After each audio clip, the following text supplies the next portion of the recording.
Please, mister, can you pretend to be my daddy?" The man froze. The lobby of the Lagos luxury hotel faded behind him. The girl, holding his hand, looked up with big brown eyes that sparkled with hope. She wore a tiny purple gown with a broken ribbon on the side, and her shoes were old, scuffed like they had walked too many roads for a child her age. "I just want to show my friends I have a daddy too," she said again, her voice barely a whisper now. Richard Anderson, billionaire tech mogul, the most eligible bachelor in Abuja, didn't know what to say. Something about this child. Her soft voice, her round cheeks, her tiny dimple when she tried to smile, all tugged at a place in his heart he thought he had locked away forever. "Sir," his assistant Daniel leaned in, watching the little girl. She looks just like you." Richard's eyes widened. He crouched to her level. "What's your name?" "Annie. I'm 5, she said. "My graduation is next week. My mummy is always busy, but if you come as my daddy, even just for that one day, I'll be so happy." And just like that, Richard's carefully built world began to shake. He agreed. But he had no idea he was about to meet the woman he had spent 5 years searching for the girl's mother. 5 years earlier in Abuja, Cassandra stood outside MP Limited's glass entrance, holding her CV to her chest and breathing slowly. Her hair was tied into a low bun, and her black dress was clean but faded. She had been job hunting for 3 months straight. "God," she whispered, "let this be the one." Inside, Richard was pacing his sleek, glass-walled office. He was 28, then tall, strikingly handsome, with sharp eyes that didn't miss much. The son of millionaire investor Jonathan Anderson, Richard had quickly built MP Limited into one of Nigeria's top software companies. But what no one knew, behind the tech, the fame, and the riches, was a man lonely at the top. "Sir," his secretary announced through the intercom, "a woman is here for the secretary position. Send her in." The moment Cassandra walked in, time paused. Their eyes locked. "Good morning, sir," she said nervously. Richard tried to act professional, but something about her voice, her quiet dignity, her beauty hit him like a storm. She got the job, and that's how their relationship started. They worked together, laughed, shared stories after hours, ate late-night noodles when deadlines dragged them into the night. He taught her about coding, and she taught him how to breathe. Soon, they fell in love. They hid it at work, but their eyes always told. The soft touches, the accidental smiles, the long, knowing glances. A year later, Cassandra was pregnant. Richard was overjoyed. He wanted to marry her, build a life, start a family. But then came his mother, Mrs. Jane Anderson. Elegant, fierce, cold. She wore power like a second skin. "You want to marry who?" she spat, tossing Cassandra's photo on the table. "A secretary? A lowlife? My son, you've come too far to settle for beauty without class." "She's not just beautiful," Richard said, standing his ground. "She's strong, smart, loyal. Which is why she accepted my money," Mrs. Jane smirked. Richard froze. "What money?" She showed him a video. In it, Cassandra stood quietly outside a mansion gate. Mrs. Jane was handing her an envelope. Cassandra hesitated. She said something, then took it. "She came to me, Richard," his mother lied. "She said she'd disappear for the right price." "She? What?" Richard stared at the screen in silence. His heart broke. "I told you she's a gold digger," Jane whispered. "Now you believe me." The next day, Cassandra was gone. He looked for her in Abuja, checked every hospital, every friend. Nothing. What he didn't know was that Cassandra had been forced to take the money, but not for herself. Jane's words that day still rang in her ears. "Take this money. Leave Abuja. If I ever see you again, I will kill both you and the bastard in your belly." Cassandra fled to Lagos. She rented a tiny room, hid her name, and gave birth alone. She raised Annie with love, even when they had little. She worked as a hotel cleaner by day and cooked food at night. But she never stopped loving Richard, never stopped missing him. Now, Richard stood in the hotel lobby, still holding little Annie's hand. Your school, where is it? He asked gently. She beamed. It's not far. Mummy said, I can only tell good people. He smiled faintly. And you think I'm good? My mind tells me you are, and you look kind too. His chest tightened. Daniel, his assistant, watched silently, confused. Boss, are you okay? I'm going to her graduation, Richard whispered. I don't care what's going on. Cancel all meetings. Daniel blinked. Yes, sir. A week later, at the school compound, well decorated with colorful balloons, tiny chairs. There was laughter from kids running around in graduation caps. Richard sat among the parents, nervous like never before. Annie spotted him from afar and screamed, That's my daddy! She ran to him and held his hand proudly. Other parents clapped. Teachers smiled. Richard walked with her, helping her collect her little certificate. He almost forgot this was all pretend, until he looked up and saw her. At the far end of the gathering, standing beside a flower pot, frozen, her eyes wide, her mouth slightly open, was Cassandra. His Cassandra. Their eyes locked. He dropped the certificate. She took a step back. He walked to her. Neither said a word. And then he hugged her, tight. Right there, in front of everyone. Tears fell. From both of them. She whispered through her sobs. How? How did you find us? He pulled back, staring into her face. I didn't. She found me. Cassandra turned to see Annie holding her little bag, confused. Mummy, you know my new daddy? Cassandra knelt down and hugged Annie. I know him, baby. I know him very well. But just as Richard smiled, a voice cut through the crowd. A woman. Cold. Familiar. I hope you're not thinking of ruining your life again, Richard. It was Mrs. Jane. She had followed him. And this time, she wasn't bluffing. The music stopped. The children stopped dancing. The parents stopped talking. All eyes turned toward the woman in a sharp navy blue gown and expensive heels, standing just outside the school gate. Richard's jaw clenched. His smile vanished. Mother, he said, barely above a whisper. Cassandra's face turned pale. Mrs. Jane Anderson walked toward them slowly, each step heavy with tension. Her sunglasses hid nothing. Everyone could feel the storm coming. An outdoor school graduation, Richard, she said, scanning the crowd with disgust. How?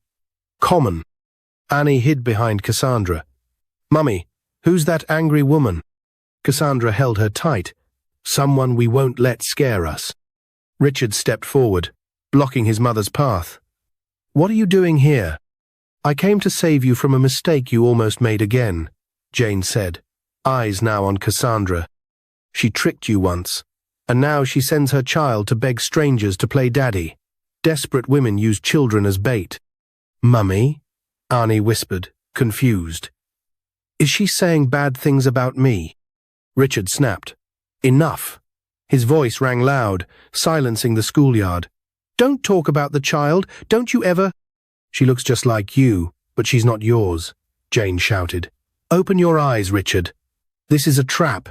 You almost lost everything the first time. Cassandra stood tall, though her hands trembled. I never asked you for anything. I never begged.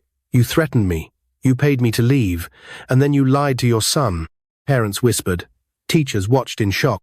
Jane's eyes narrowed. Do you have proof? I don't need proof, Cassandra replied. Your son is standing right here. He knows the truth now. And he knows his daughter. Richard stepped between them again. You said she came to you for money, but she didn't. You forced her to take it. You told me she disappeared on her own. But now, I know you were the reason I lost my family. Jane's lips tightened. You're making a mistake. Maybe, Richard said. But it's mine to make, and I won't lose them again. That evening, at Cassandra's tiny rented apartment in Lagos, she paced the floor. Annie had finally fallen asleep, curled up with a stuffed bear. Richard sat on the floor, his suit jacket gone, sleeves rolled up, head in his hands. I'm sorry, she said softly, sitting beside him. I didn't want you to find out this way. I spent 5 years searching, he said. I couldn't sleep some nights. I even checked hospitals. I looked at the eyes of every child on the street. She looked down, ashamed. I wanted to stay. I really did. But I was scared. Your mother said, she said she would kill me. And the baby. He lifted her hand gently. You should have told me. She showed me that video, the one where I took the money. She said she would use it against me, that no one would believe me. Richard took a deep breath. She tricked me too.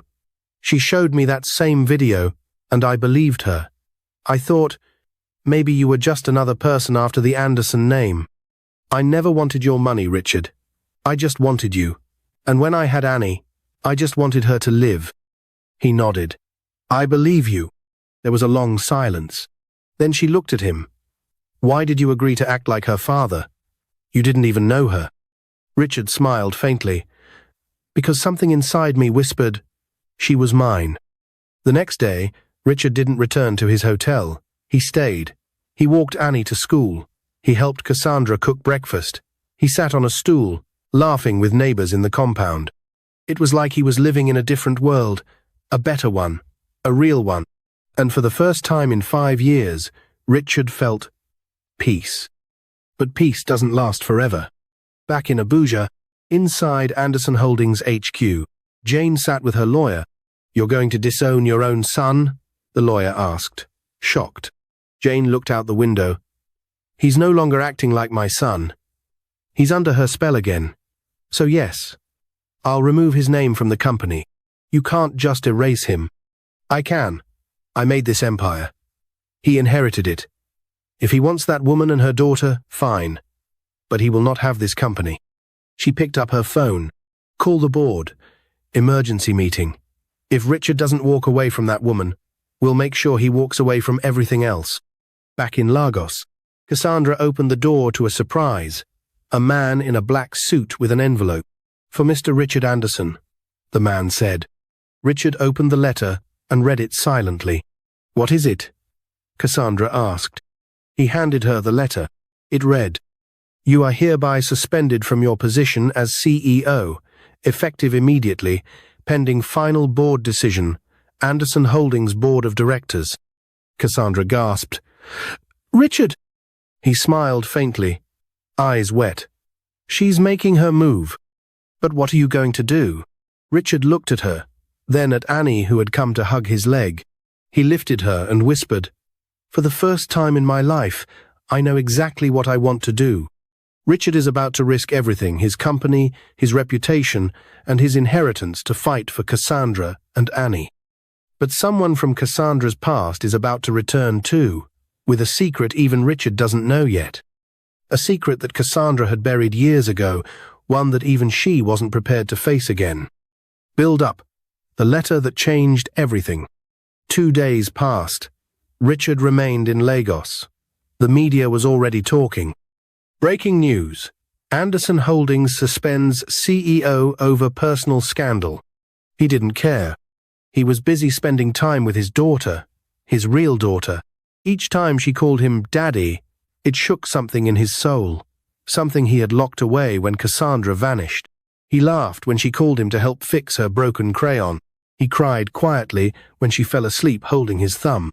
He felt alive again. But one evening, Cassandra stood outside the tiny apartment, pacing. Her eyes were troubled. Richard noticed. What's wrong? She hesitated. There's something I didn't tell you. Something from before I left Abuja. Something I hid even from myself. Richard frowned. Cassandra, what is it? Flashback. The night she disappeared from Abuja. 5 years ago, the night after Jane threatened her, Cassandra was packing her things when her phone buzzed. Unknown number. She picked it up. A trembling voice. Cass! Cassandra. It's me. Daniel. Daniel? She whispered. Richard's assistant? Yes, he said, whispering fast. I don't have time, but I know what Richard's mother did. She lied to him. I saw everything. She paid someone to record you. She forced the video to look a certain way. You didn't betray him. Cassandra burst into tears. Why are you telling me this now? Because you need to run, Daniel warned. She hired men to follow you tonight. If they find you, you might not leave this city." Cassandra didn't sleep that night. She caught the earliest bus to Lagos the next morning, but something else happened before she left. Something she hadn't told Richard. Low point. The DNA lie. Back in the present, she turned to Richard. "Do you remember your cousin, Felix?" He nodded slowly. "Yeah, he left Nigeria years ago." "He didn't. That's what you were told." Richard stared. "Wait, what are you talking about?" Cassandra took a deep breath. "Felix came to see me before I left Abuja. He said your mother sent him to handle me, but he didn't hurt me. He said he didn't agree with her." Richard's eyes darkened. "Go on." Cassandra looked away. "He told me something I didn't want to believe at the time, that your mother planned to falsify a DNA test and frame me later. She wanted to claim the child wasn't yours." Richard stood up, breathing hard. "Why this?" "Because I wasn't sure, and because I didn't want to drag you into more mess." "I am the mess, Cassandra," he snapped. "This is my family, my name, my daughter." "Exactly," she whispered. "And I wanted to protect her." High point. The decision to fight back. That night, Richard made a phone call. "Daniel," he said, "I need you." Daniel flew into Lagos the next morning. Inside Cassandra's apartment, he brought out a flash drive. "I copied the original footage from the estate cameras 5 years ago," Daniel said. "It shows your mother pushing the money into Cassandra's hand. It shows her threats. I didn't have the courage to speak then, but I'm ready now." Richard held the flash drive, trembling. "This will change everything." "And that's not all," Daniel said. "The board of directors didn't want to suspend you. Your mother forged votes using proxies. Half of them still trust you." "Then we'll take it to court," Richard said. "We fight. We expose everything. Not just for me, for Cassandra, for Annie." Annie, overhearing from the corner, ran and hugged him. "I don't want you to go to court, Daddy." He smiled and kissed her forehead. "Sometimes, sweetie, daddies go to court to protect their princesses." Twist. A shadow from Cassandra's past. That same evening, while Cassandra went to the market to get groceries, a shadow followed her. A man. Slim. Sunglasses. Tall. She turned around. Her face dropped. Her legs almost gave way. "Felix?" The man smiled coldly. "Hello, Cassandra. We need to talk." Cliffhanger. Back at the house, Richard waited for her to return, but it was midnight, and she wasn't home. He paced. Called. No answer. Annie woke up. "Where's Mummy?" Richard knelt beside her. "She'll be home soon." But deep inside, he knew something was very, very wrong. End of chapter 3. Shall I continue with chapter 4? You said, yes. ChatGPT said, video titled, "A girl child begged a billionaire to act like her father in school unaware that." Chapter 4. The Man Who Never Left. Recap. Continuation from chapter 3.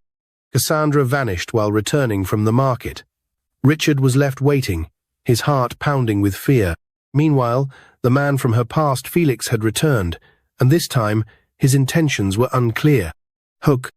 It was 2:16 a.m. when Richard's phone finally rang. He jumped up from the floor, careful not to wake Annie. He picked up on the first ring. "Hello? Cassandra?" But the voice on the other end wasn't hers. It was male, calm, cold, familiar. "Hello, cousin. Long time." "Felix?" Richard's voice turned sharp. "She's fine. For now. But we need to talk. Privately." "What have you done?" Richard growled. "I haven't hurt her. Not yet. But I have what you want. The full truth. Come alone. If you bring police or try anything smart, you'll never see her again." Build up. Felix return. 10 years ago, Felix was one of Richard's closest cousins. But after a company scandal, Jane claimed he had betrayed the family. The official story? He was sent abroad to start over. But Richard always felt something was off. Now, here he was back in Lagos, holding Cassandra somewhere unknown. Scene shift. Felix and Cassandra. Cassandra sat on a plastic chair inside an empty event hall. Her hands weren't tied, but she couldn't leave. 2 guards stood near the only exit. Felix sat across from her, slowly peeling an orange. "You look good for someone who's lived in hiding," he said. "You kept the child a secret for 5 years. Impressive." Cassandra stared at him. "Why are you doing this? You helped me once. You warned me." "I did," he nodded. "Because back then, I thought I was still loyal to Jane, but now, things have changed." She narrowed her eyes. "Changed how?" Felix stood up and walked to the window.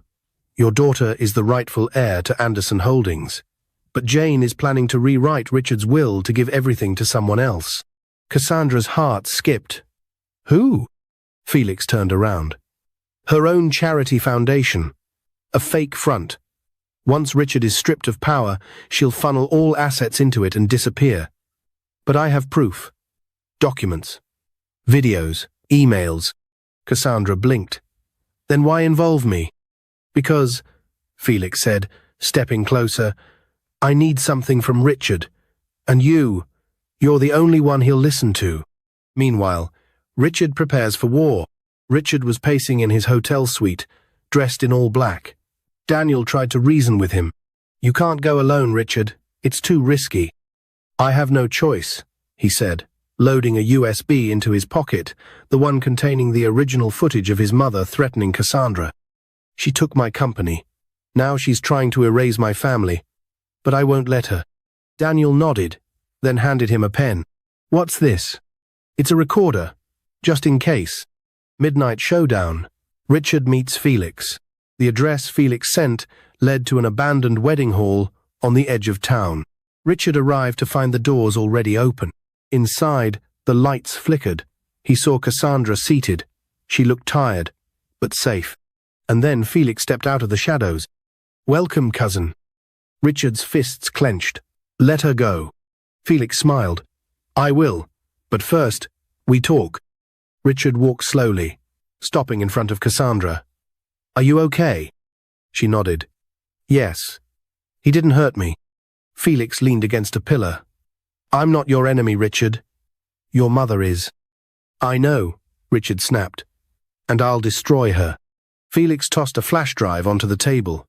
"That contains every illegal transaction Jane made over the past 3 years. All the board manipulation, all the bribery, all the lies." Richard grabbed it. "Why give me this?" "Because I want one thing in return. When you take back control of Anderson Holdings, I want my name cleared. I want to be reinstated as an executive director." Richard didn't blink. "Deal." Felix nodded. "Then take your woman and win this war." Twist, the moment of betrayal. As Richard and Cassandra stepped outside, Cassandra paused. Her hands trembled. "Richard," she whispered, "there's one more thing." He turned. "What is it?" She pulled something from her bag. A letter. She placed it in his hand. "I wrote this years ago. I was going to send it, but I never did. I kept it all these years." Richard opened it under the streetlight. His eyes scanned the page. It was dated 2 weeks after she disappeared from Abuja. "Dear Richard, if you ever find this letter, I want you to know that I never took the money to betray you. I took it to survive.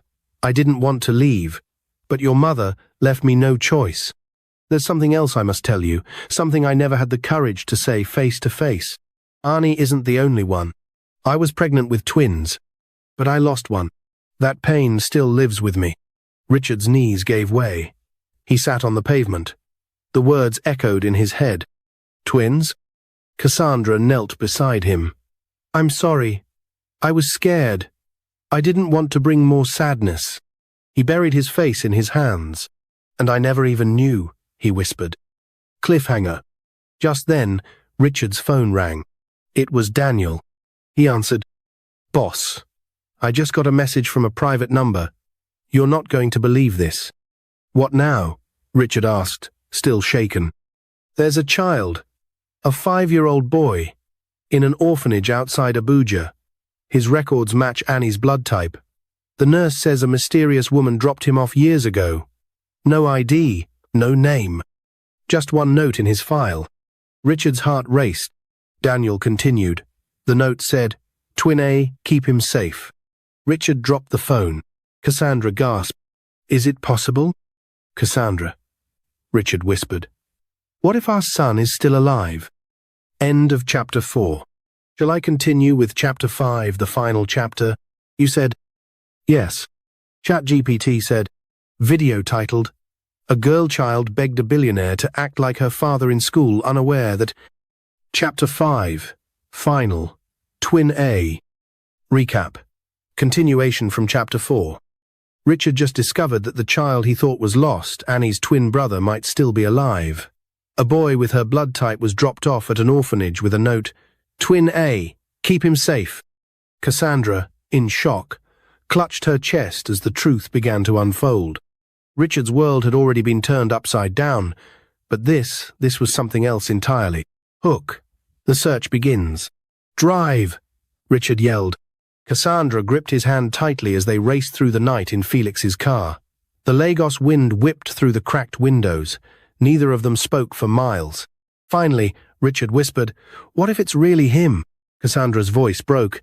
"Then God gave us back what we lost." Daniel had already called ahead to the orphanage outside Abuja. The boy was still there, they said. Quiet. Smart. He didn't talk much.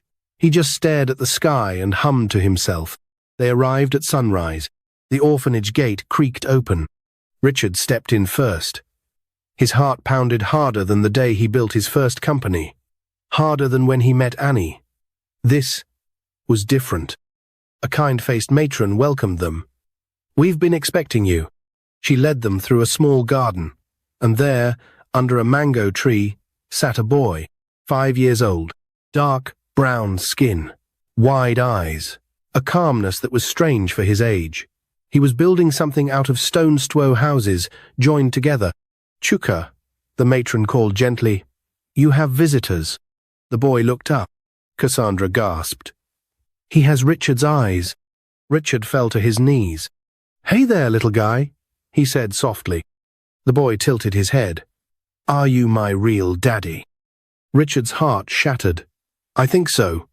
Yes, I am." Cassandra was sobbing now. She ran to him and hugged the boy. He didn't pull away. "Did you build this?" Richard asked, pointing to the stone houses. The boy nodded. "It's for my mummy and my sister. I don't know them yet, but I think they're close." Richard pulled him into his arms. "You found them, son. You found us." Twist. The final move against Mrs. Jane. The next day, Richard returned to Abuja with his family. At Anderson Holdings HQ, the boardroom was packed. His mother, Mrs. Jane, stood at the head of the table, unaware of the storm coming. "I hereby move to dissolve Richard's CEO position permanently," she said smugly. Daniel entered. "Actually, Mom, you might want to see this first." He plugged in the flash drive from Felix. The screen lit up with recordings, voice notes, falsified votes, bribery calls, and most importantly, the unedited footage of Jane threatening Cassandra. Gasps echoed. Jane's smile vanished. Richard stepped forward. "You almost destroyed a child's life," he said coldly. "You drove away the woman I loved, lied to me, threatened her, hid your crimes behind family loyalty, but the truth always wins." Board members nodded. One of them stood up. "We vote for immediate reinstatement of Richard Anderson as CEO, and for permanent removal of Mrs. Jane Anderson from the company." Security stepped forward. Jane panicked. "You can't do this. I built this. This is mine." "No, Mother," Richard said. "You lost it the day you chose power over love." She was escorted out in silence. High point. A new beginning. Weeks passed. Richard bought a house in Lagos, big, bright, filled with laughter. Annie and her twin brother, now named Chuka Anderson, went to school together. Cassandra got her dream, opening a women's tech training center. Felix was cleared of his past and quietly moved on to a quiet post abroad. And on one sunny afternoon, at the same school where it all began, Richard arrived holding hands with Annie on his left and Chuka on his right. "Mr. Richard, are you here for your children's event again?" a teacher asked with a smile. He grinned. "Not Mr. Just, Daddy. Cassandra arrived a few minutes later. She wore a simple white dress and held a surprise envelope. Richard opened it. Inside was a drawing made by Annie and Chuka. It showed all four of them holding hands under a bright sun. Above them, the words, "My family, my forever." Final twist. Video titled, One day, as they sat watching TV, a documentary popped up on screen. Title, A girl child begged a billionaire to act like her father in school, unaware that he was. Annie pointed. That's me. Cassandra laughed. Yes, baby. That's you. Richard smiled. And that's the day you saved all of us. Annie tilted her head. But Daddy, why were you crying that day? He lifted her gently onto his lap. Because I didn't know I was already the richest man in the world. Did you like this story? Please, like and subscribe for more interesting stories.